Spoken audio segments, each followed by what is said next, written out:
আপনি কি জানেন আমাদের পাকস্থলীতে এমন শক্তিশালী অ্যাসিড থাকে যা নাকি রেজার ব্লেড পর্যন্ত গলিয়ে ফেলতে পারে?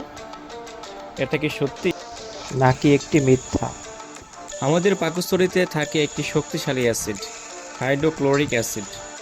এর পিএইচ এর মাত্রা 1.5 থেকে 3.5, যা অত্যন্ত অ্যাসিডিক।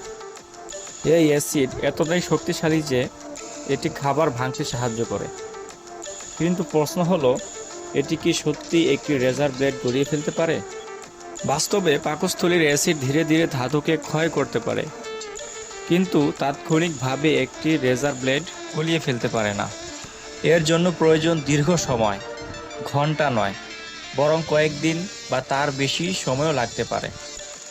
তাহলে প্রশ্ন, এই শক্তিশালী অ্যাসিড আমাদের পাকস্থলীকে কেন ক্ষতি করে না? কারণ পাকস্থলীর ভেতরে থাকে একটি বিশেষ মিউকাস স্তর, যা অ্যাসিড থেকে দেয়ালকে রক্ষা করে। তাই কখনোই বিপজ্জনক কিছু গিলে ফেলার চেষ্টা করবেন না, এটি জীবন হানিকর হতে পারে। বিজ্ঞান অনেক সময় আমাদের অবাক করে, কিন্তু সব কিছুই সিনেমার মতো নয়।